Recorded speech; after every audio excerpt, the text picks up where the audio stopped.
Hey guys, welcome back to another sick episode of your fave new podcast, I hope. I'm your host Amanda, and you'll never guess who I found loitering outside just now. Hi guys, it's Rachel. I'm sick, so excuse my voice, and I'll try my best not to cough. I'm also sick. And I'm just kidding about the loitering part. But you might remember Rachel from such shows like One Nothing Podcast Episode 2, where we learned a lot about Rachel's sex life, among other topics, such as the revolution of dance and the tragedy of being a celebrity. So if you missed it, go check it out. It's definitely worth a listen, wouldn't you say? Yeah, absolutely. How you doing? You look good. Thanks. I tried something new with my hair, so I don't know how it's... It looks nice. Rachel's got curls for days. One of these days I'll have to post like a photo of our little guest star, but curls for days. Anyway, do you have a weak stomach? No. Okay, good. Well, you know the extent of my weak stomach. Yeah. Don't like fake gag around her, but we're not going to fake gag. Well, I'll try. I can't make any promises. We are going to get into some pretty nasty stuff. Do you need to go pregame with like a puke? Like a little pukey? No. Okay. Absolutely not. I'll be sure. out for the day. I'll have to go home. Oh, man. Well, I hope everyone's ready for today. I have a feeling this is going to be kind of on the wild side. Rachel and I are feeling a little spicy lately. We put our notice in at work recently, so we only have a few days left of being coworkers. Yeah. Sad noise. But potential future roommates? Yes. Almost for sure potential roommates. Yeah. More than potentially. Anyway. Oh. So just another reason for you guys to support us and help us grow, because if I can't count on you to make Rachel want to continue guest starring on this, we might lose her forever. So with your donation of only $5.99 a month, we can continue. No, I'm just kidding. I was like, wow, $5.99? Just for Rachel. I mean, if it sells. I mean, if you want $5.99 for just unlimited Rachel access, we can make that work. Just, message Instagram. I can do that. You can go over her hair routine. Oh, 100%. Talk about the brows. All right. Well, I do want to apologize again for audio imbalances in episode 2. We don't edit shit here, okay? We just record it and go. But we learned the appropriate distance to sit from the mic. At least I hope. I guess we'll find out at the end of this episode. But hopefully this was the one where I get my shit together with the audio a little bit. Fingers crossed. You'll hear the panting in the background. That's my dog, not a porno. So I guess I better shamelessly plug the Instagram page once again. Check us out. It's at One Nothing Podcast. Some cool updates on there and some stuff we're working on. Envy. That's enough now. Anyway, dog licking water bowl aside. We also have a TikTok. It's at One Nothing Podcast. We do post the best snippets of our episodes. So please do go check it out and laugh alongside us, because we're going to be posting some real-time bloopers and some funny stuff that we air, because we air everything. So, And then later tonight, I'll be posting the first episode of the collaboration I've been working on with Haunt's podcast, Miss Spooky Obsessed, and The Conversation Cabin. We're going live for that tonight, just a couple hours. So on The Conversation Cabin's Instagram, or check my Instagram, and I'll post the link for where you can find that. But we'll be doing it live at 8/7 Central, so check it out. Or wait until later, and I'll post the episode to our Buzzsprout, which is probably where you're listening to this episode. So I made it really easy for you. Got some good stuff in there, so if you're interested in the paranormal at all, definitely give it a listen. I'm prepared.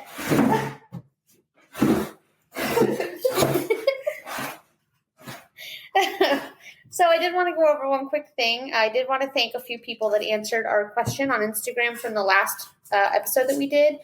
We did last episode on Isadora Duncan, who is a celebrity dancer who kind of did a rise to fame and then a fall. And we wanted to know, do you believe in fate? Does death come for you? And if it misses, does it come back around? Or is everything random and meaningless? And I wanted to shout out a couple of the answers. I will premise this with saying, I thought we got a few. I was excited about it. A lot of them are scammers wanting us to pay money to advertise, which we're not doing. So I'm not going to read out those. But we have an answer from the Conversation Cabin, who we're going to be partnering with for our live episode tonight. And she said, I think we all have our time. From birth, God knows our plan. We don't, but we will experience near misses until it's our time. Just like we have to pitch in to do our best to meet God halfway by taking care of ourselves, being responsible, being healthy, etc., so we don't speed up the process. That was kind of cool. Yeah. And then Hans Cast, who is Hans Cast, who is another podcast we're teaming up with for paranormal collaboration. She said, "If Final Destination has taught me anything, it's that you can't cheat death. It for sure comes back around." Yeah, I agree with that. I'd have to agree a little bit. Yeah. Any like roller coasters or like I see a truck carrying lumber. Yeah. I knew where you were going with that. No, we don't. Yeah. We can't do that. Absolutely not.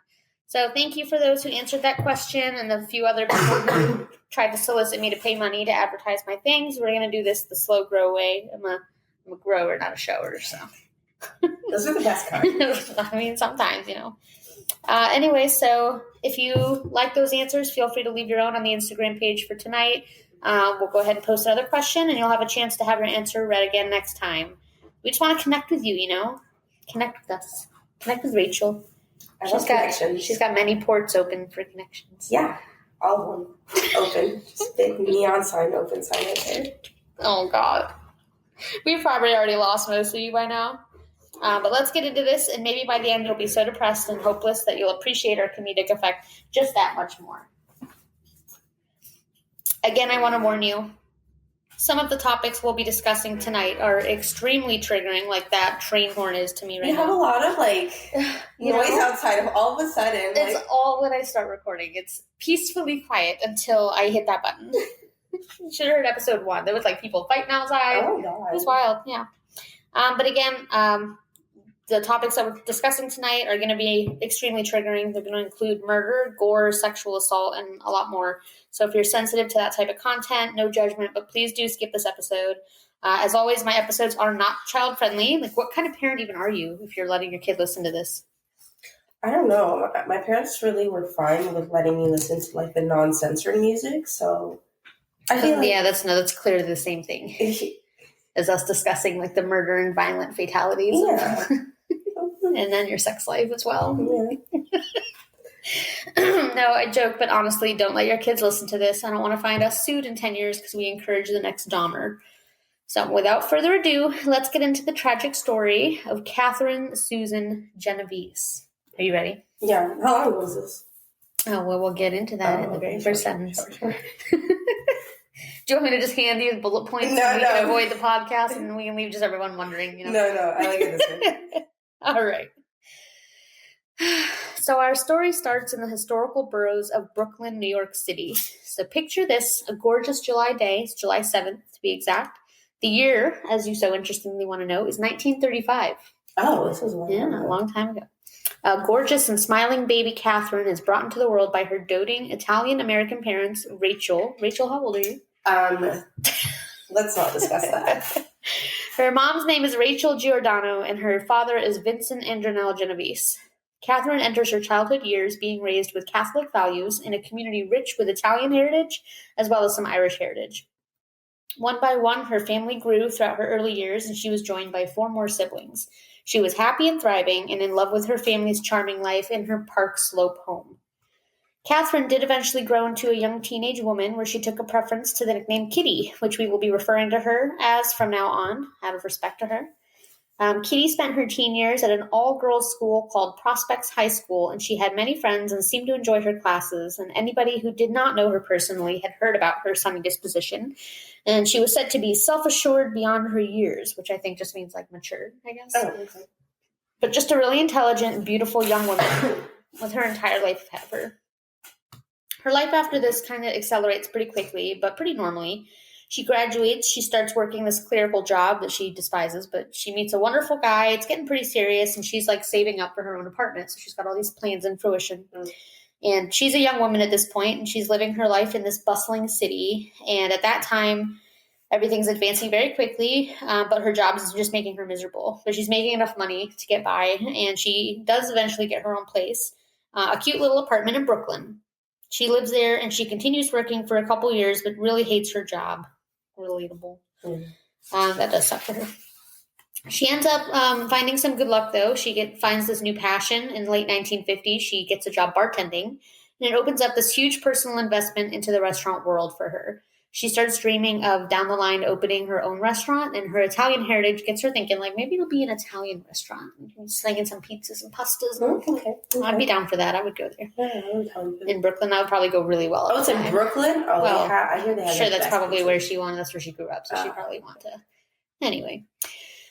She's full of dreams. She's got a little bit of income coming in. She's still saving for, like a real place, but she can take her time. She's got the support of her family. She's got her little place, but she's like trying to make like a big name for herself and get this big property so she can build this restaurant. Okay. So it's not until 1954 that this picture perfect life bubble kind of pops.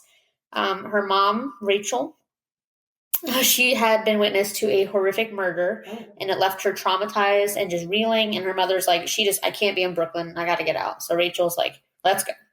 So she encourages Kitty to move, but by then Kitty's like almost 19 and she's kind of attached to her life. And so she instead decides it because she doesn't have the stability of her family. She's just going to move in with her grandparents who also live in Brooklyn. And then she can save up a little bit more money.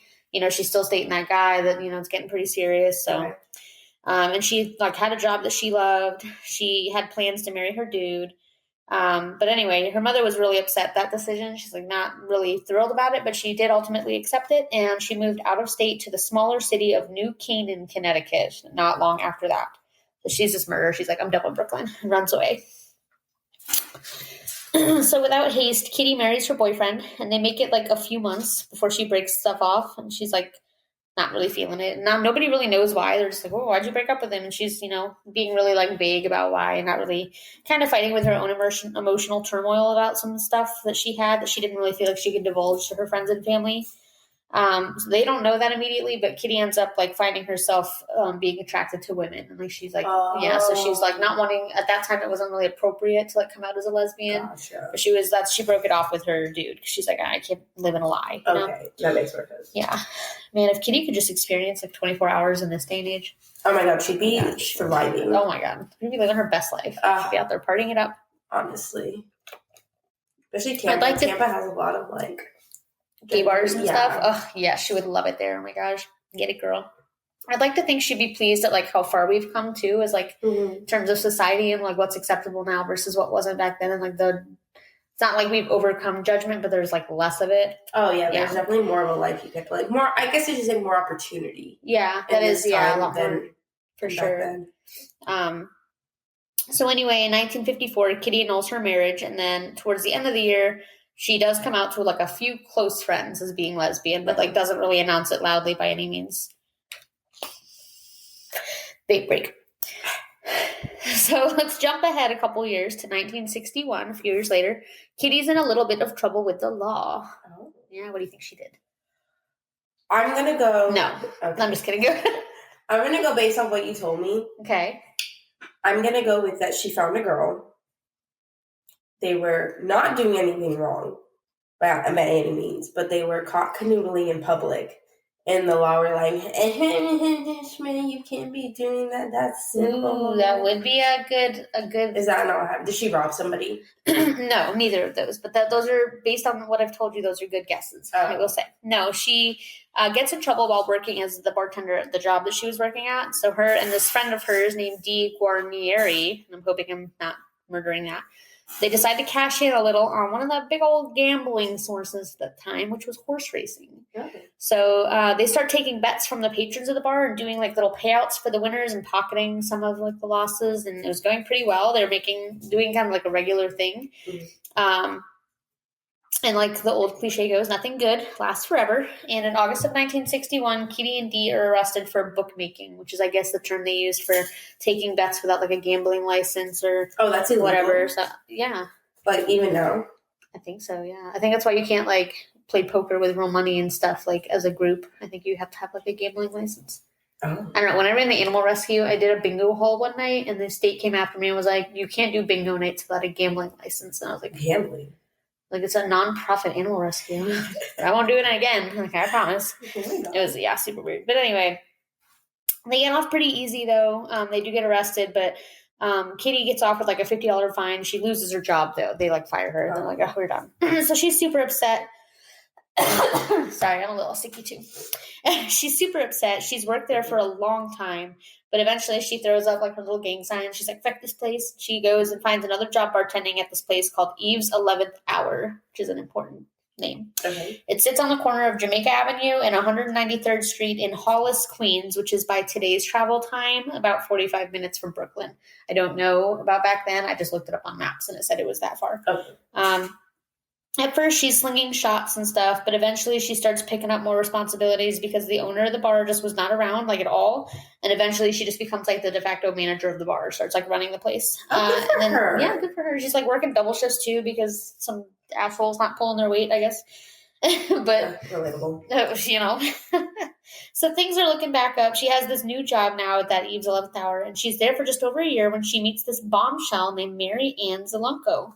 Kitty and Mary Ann hit it off immediately, and before long, they're dating and talking about their futures together. Mm-hmm. So they're doing it, like, kind of quietly, but they're not, like, really hiding it. They're just, like, you know. So they do start to act on their dreams a little while later, and they move into an apartment together on Austin Street, which is in a little area called Kew Gardens, and that's in Queens, also in New York. She's living with her girl, much closer to her work in Hollis now. She's 28 at this point, really attractive. She's got the super short dark hair. Mm-hmm. Like, I'll have to post a photo later on Instagram, but she's really pretty. And she has this kick-ass job, and she still has this dream to open an Italian restaurant. So she's, like, working her ass off, making a little money nest so that when the opportunity arises, she can move forward with her dream. So now it's March 13th of 1964. So we jumped ahead again a little bit. Mm-hmm. The air is cool and crisp with the promise of spring on the horizon. Kitty is finishing her shift at Eve's 11th Hour, and she closes up her bar and starts to head home. Not her bar, the bar, but either way. Right. Starts to head home in her cute red Fiat, and it's 2:30 in the morning. So she's excited to get home. She wants to, like, kiss her sleeping girlfriend who's in bed at that time and just get some sleep and excited for the next day. So she drives about the 20 minutes that it takes to get home to her apartment building. And her building is, like, this big, like, multi-level, like, hundreds of people, like, many residents kind of building. Okay.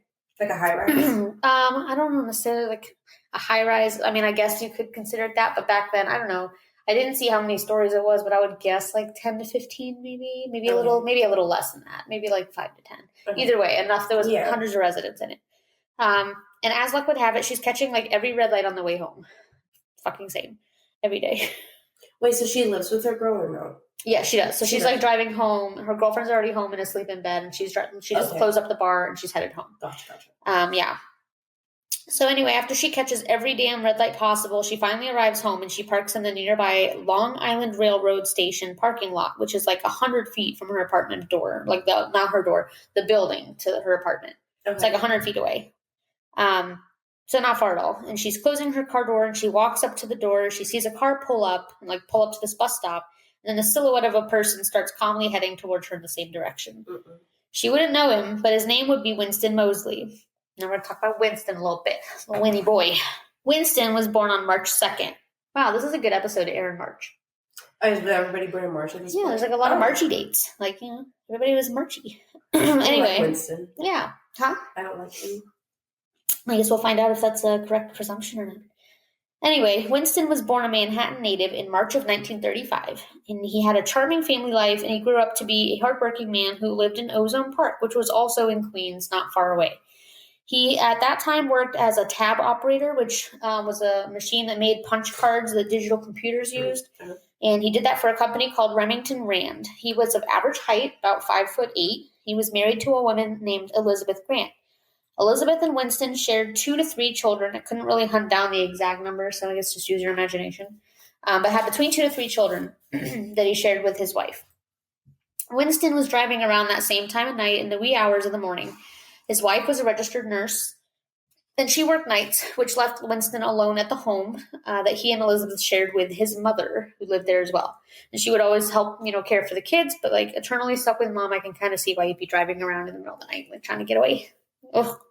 But Winston was a quiet guy, described by those who knew him as quaint and introverted. He was a man who loved his family and his dogs, and his family mentioned all this, so this is not, this is just words by his family. Okay.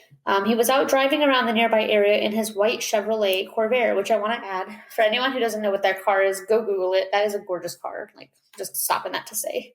but it's not subtle at all. It's like very eye-catching. I don't know about the time because there's probably many of them. In today's standards, you would definitely notice it like in a lineup at the stoplight, you know. But anyway, just wanted to point that out. But Winston eventually finds himself peering at the gorgeous face of a short-haired brunette woman at a stoplight. He kind of sees her in her small red car and just watches her a little bit, and like something about her just piques his interest, and he starts to follow her in hopes that she'll stop and he can approach her. So this gorgeous brunette woman happens to be our 28-year-old Kitty Genovese. She didn't notice Winston at the red light, but as she departed her parked car in the railroad station parking lot and headed towards her apartment building, she sees him pull up and park at the bus stop on the corner of Austin Street, and he gets out and just kind of calmly starts walking up to her. She makes eye contact with him and doesn't really react, just assuming he's like another guy walking into the building at the same time. Is it late right now, I'm assuming? 2:30 in the morning. Okay. Yeah. So he increases his speed just a little bit, and then she kind of catches the glint of a little bit of moonlight that's creeping past all the buildings, and it just happens to catch the smooth steel blade of a hunting knife that Winston has in his hand. And he's walking up to her quicker and quicker. So Kitty panics immediately, a guy with a knife that she doesn't know. Yeah, absolutely. And then, you know, obviously he doesn't just want her phone number with that. So she runs through this little back alley. Like her building is kind of set up as like two buildings, and like the door's like back here, so you got to run through the alley to get to the door. Oh. So she goes through the alley and running as fast as she can. You know, this apartment building that she shares with dozens of other residents who, at this point, probably most of them are asleep. Yeah, I was awake at this point. She can hear She can hear her feet clapping on the pavement, and she's moving closer and closer to the door. But then she can hear a similar echo of Winston's shoes also clapping the same rhythm. And she recognizes that right away as, oh, he's chasing me. Yeah. He's coming for me. No. So she's booking it to the door, and she almost reaches it, and he overtakes her right before. Stop. And they go tumbling to the ground. She falls, and she just takes this deep breath and feels a super sharp pain in her back once and then twice. So 2 really quick pains.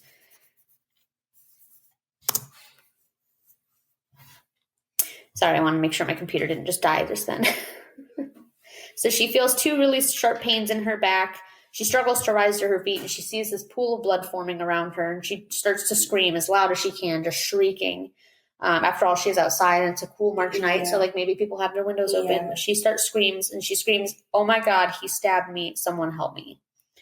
So she does hear one male voice echo through the alley through an open window, and the voice yells, "Let that girl alone." And that voice would belong to the witness, Robert Moser. He was a neighbor that lived in the same building, and he just happened to see her through the window. And she stares up into the dark eyes of her attacker, who is still wielding the blade and like kind of standing over her at this point.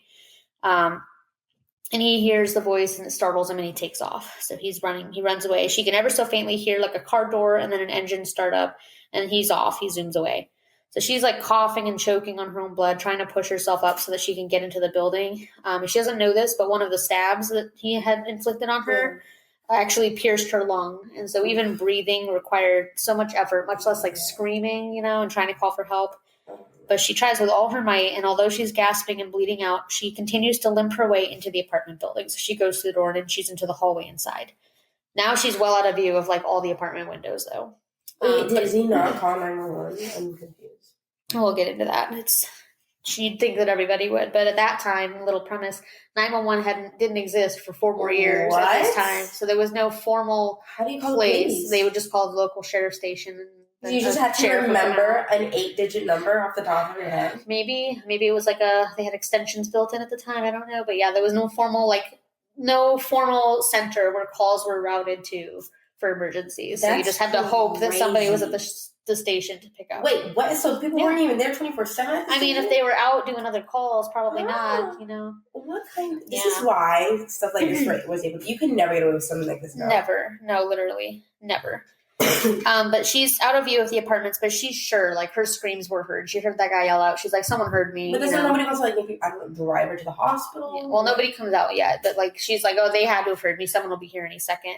And she just had to keep going, and somebody's going to come help her. So she's, like, dazed, and she's weak from blood loss. And she stumbles inside the first door to the hallway, and relief just washes over her. She's walking over to the door that exits the hallway and enters, like, where the buildings are, like, or where the apartments are, and where the doors into the apartments are. I was just start banging on. I'm not even trying to make it to my door. I was just start banging on some, like, the closest door. I'm like, somebody's taking me to the hospital. Well, that was probably her plan, but she unfortunately doesn't make it that far because she realizes the door leading out of the hallway is locked. and she doesn't have a key. So the door, like you walk in to the building and there's a little hallway and then there's another door that you get into that leads to like the actual apartments. Yeah. So that door is locked. And she doesn't have a key to her own apartment? Apparently, I don't know if she didn't have a key or if it fell out at some point, but she couldn't, for whatever reason. Maybe she was just so like lethargic and about to pass out that she couldn't get her key out of her stuff to open the door. But yeah, so she's in front of this locked door. And she's just unable to stand her legs and she falls to the ground. She's like barely conscious, just laying in a pool of her own blood, hoping that somebody is just going to find her.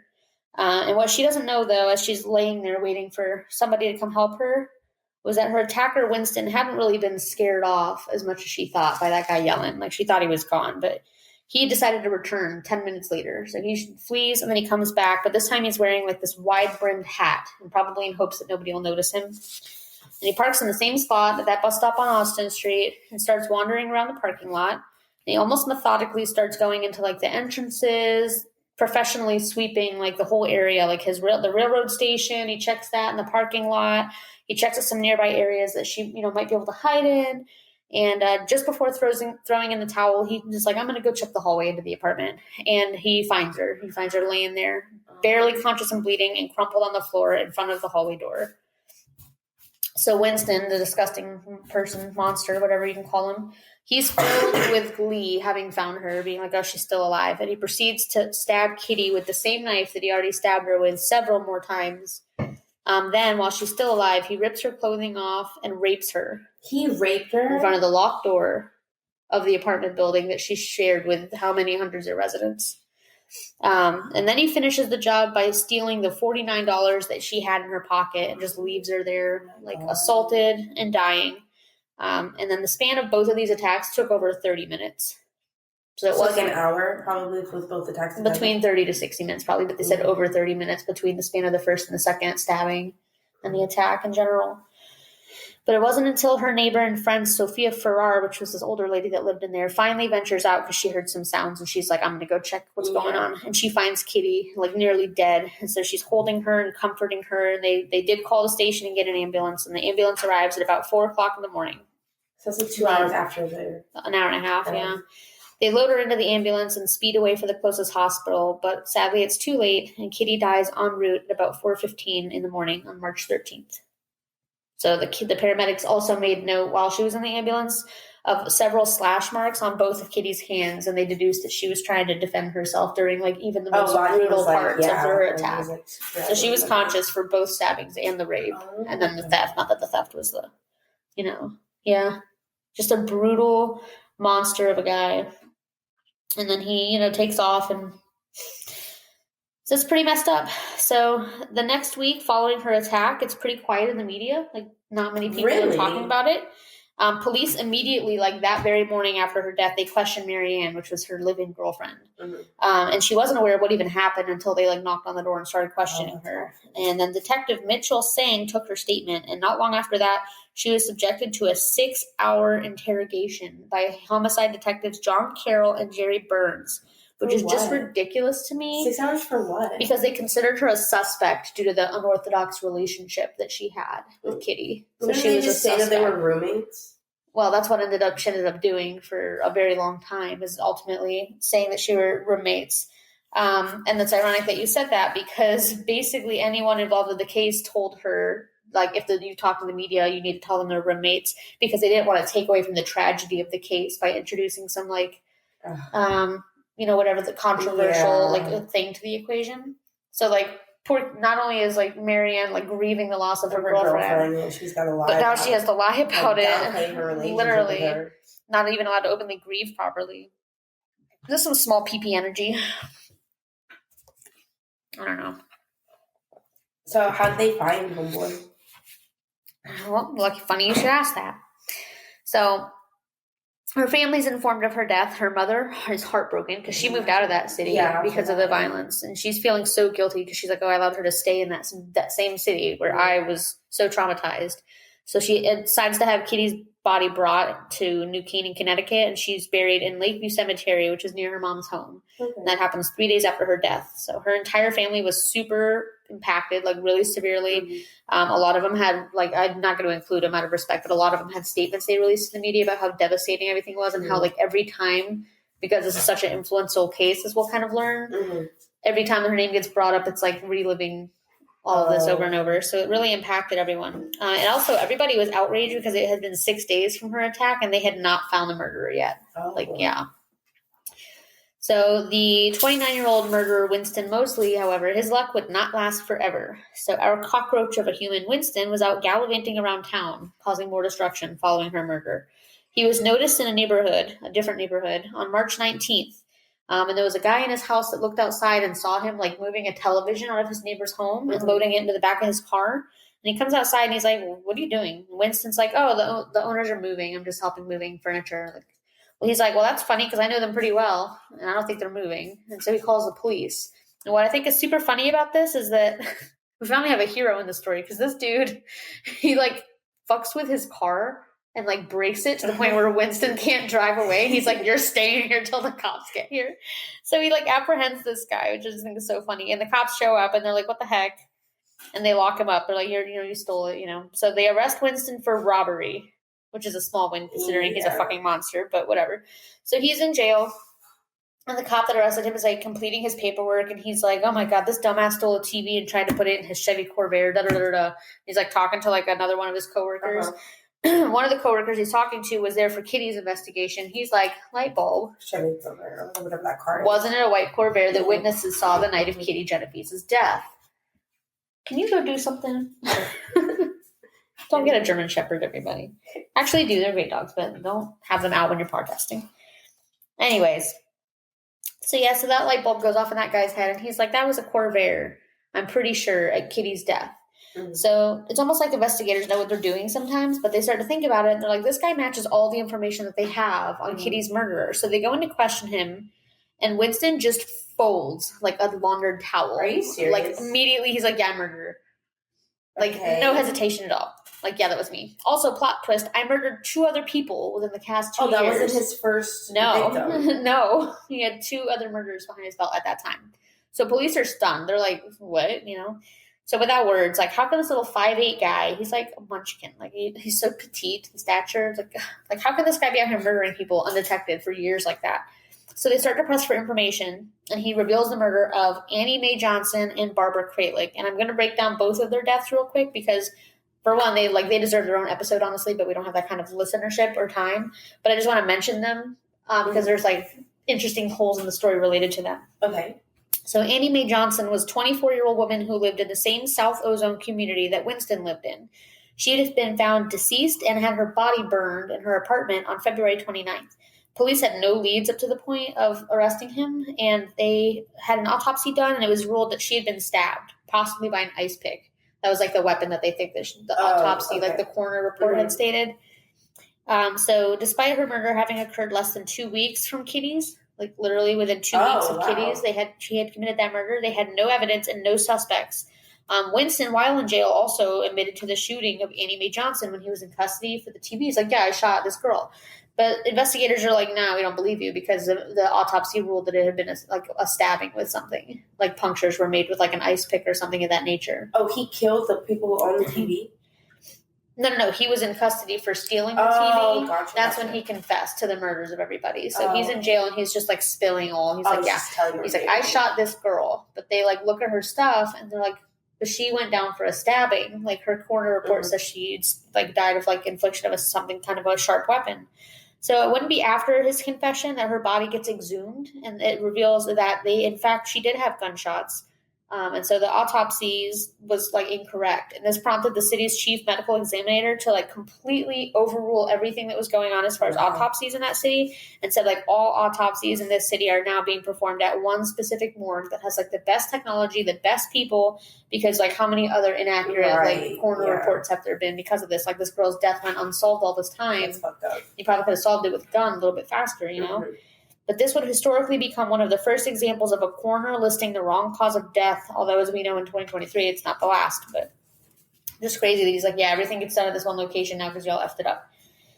So he ends up going down for her murder as well, which thank goodness that they were ever, that he confessed, because I don't think they ever would have found her murderer, and like, her family wouldn't have that justice if he hadn't have. So I guess that's one good win. But The other of his victims was Barbara Kralik, and Barbara was a sweet, innocent 15-year-old girl. And she was found raped and murdered in her parents' Springfield Gardens home in July the previous year from the murder of Kitty and Annie. Also not far from the murder site of Kitty and Annie. Winston laid claim to murdering Barbara, but investigators had a different guy that they had pinned to the murder, and his name was Alvin Mitchell.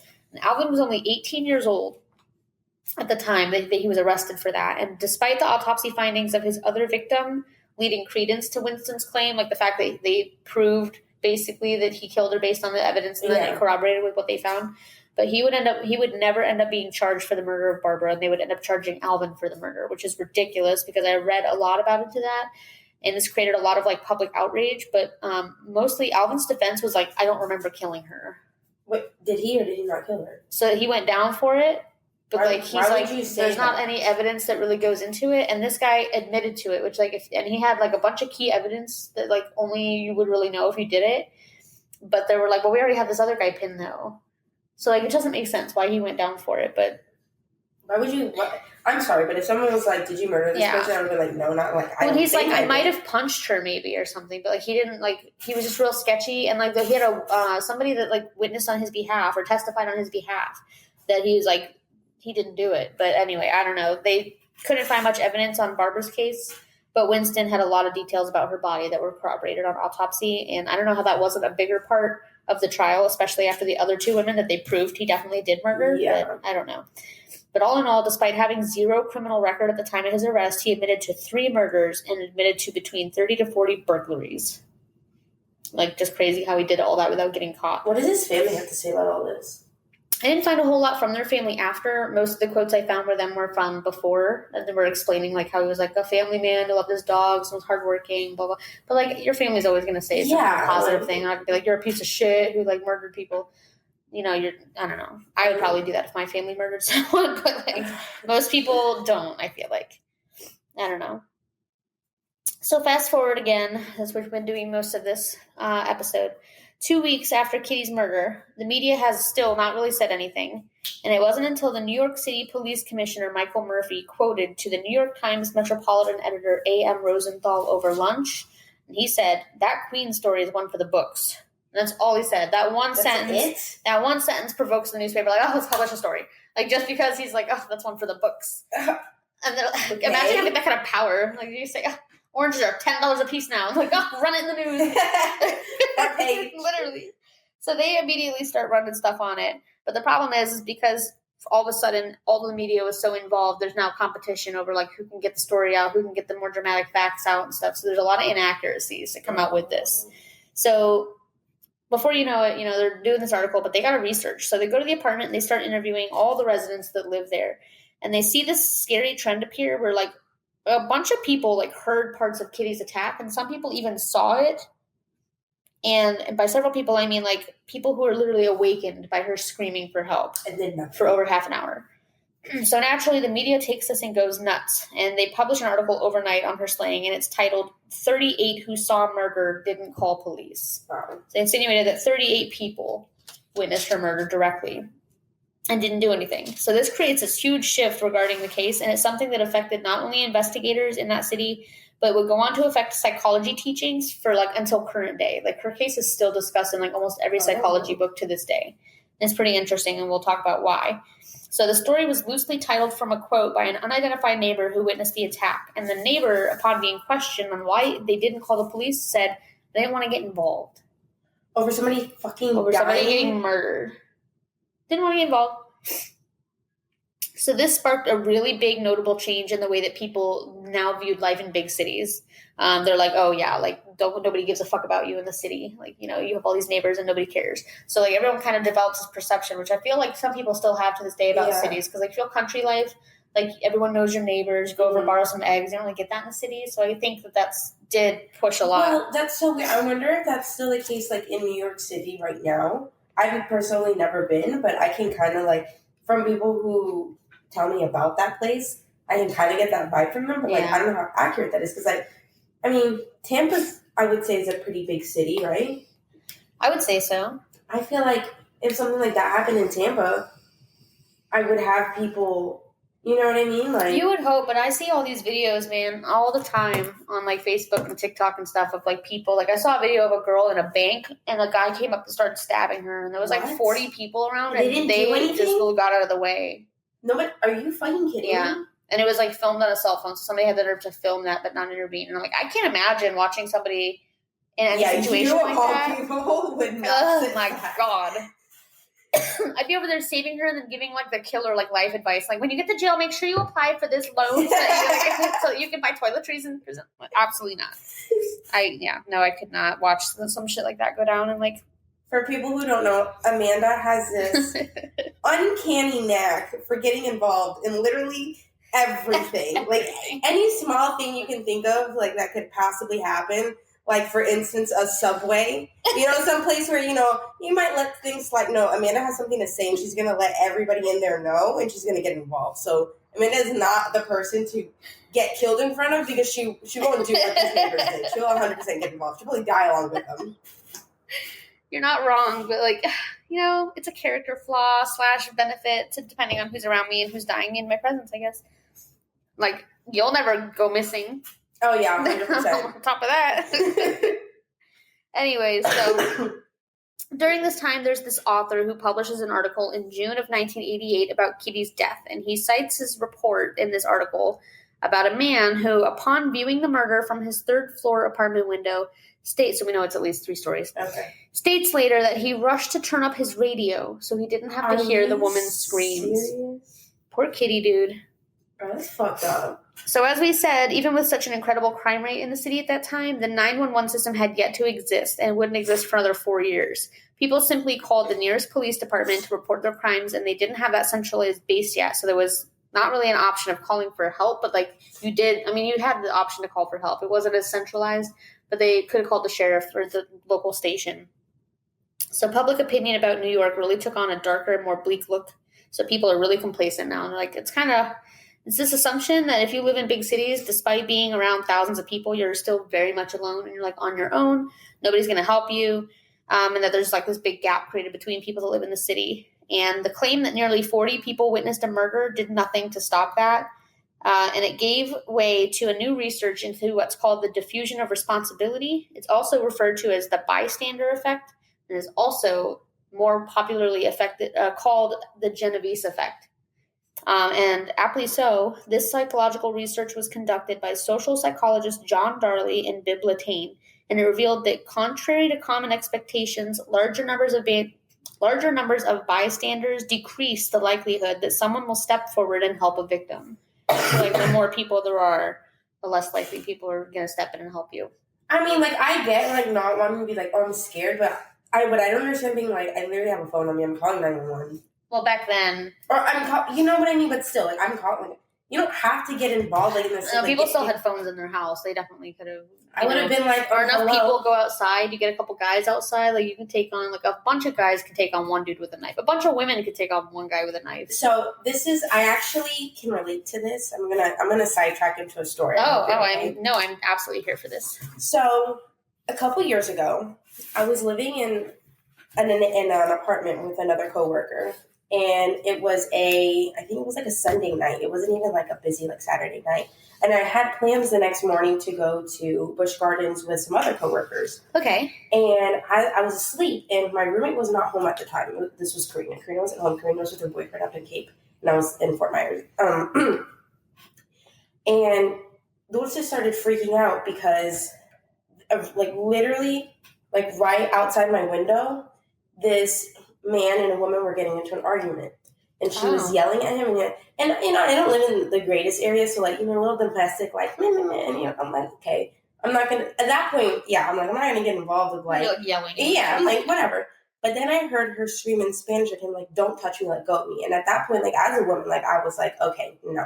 So I called Karina, and she was like, oh, you know, I was like, I don't know what's going on, I was looking through my window, whatever, and I heard it was July 3rd. That's important because I heard some gunshots after that. And I didn't know if this, I know it sounds so stupid, but I'm like, okay, in those contexts, I'm like, are those gunshots or are those fireworks? It's July 3rd. Sometimes you can't tell. You though, can't honestly. tell. Either way, I call 911. I was not about to get in the middle of that with some man with a weapon because, like, honestly, yeah, that's selfish of me, but, like, that's stupid, though. That's, like, asking, like, that's asking to also get, like, shot as well. But I call 911. Like, me and other people call 911, and, like that, the police were there. And, unfortunately, I don't really know the full details of it, but someone was dead, and it wasn't the woman. Oh, my God. It wasn't the woman. What I heard was that this woman was getting in a fight with her boyfriend, and then I think her son got involved because, like, the man was, like, touching her too rough or whatever, and just shot him. Nobody involved lived in that apartment complex, which is what got the residents all, like, up in arms because, like, we were supposed to be living in a gated community and, you know, the 7th, 3rd, or I don't know what. Right. But yeah, like, he was definitely dead on, like, my front doorstep. In the morning, where my car was all, like, taped off, and I had to call my coworker to be like, hey, I can't meet you at your house for Busch Gardens. Like, you're gonna have to, like, park as close to the caution tape as you can. I'm just gonna walk under it and, like, go with you know, Busch Gardens. But like, yeah. So I'm like 100%. Like, I'm not gonna sit there and be like, I didn't even know if it was gun for. I'm like, listen, I'm scared. You did the right thing. I would have did that too. Yeah, I'm not gonna. I mean, a gun is something totally different, and even a knife is like one-on-one. If it's you're gonna evaluate the situation, help however you can. Sometimes it doesn't mean going out there. You know, if a man is, like, gonna pull a gun on his lady, who he's supposed to, like, love and care for, like, one is a shitty guy, and two, he obviously doesn't give a fuck about anybody's life. Who's to say he's definitely gonna point it at me at that point. So I understand, like, not being like, oh, I don't want to physically get, but, like, there's no excuse not to call 911. I'm sorry, none whatsoever. You have to help in some aspect, and I feel the same way because, like, we're both petite women, like, so I'm definitely not getting involved. Someone's got a deadly weapon, and I have nothing to defend myself with. I'm gonna stand from a distance, call for help. You know, try to chuck my pepper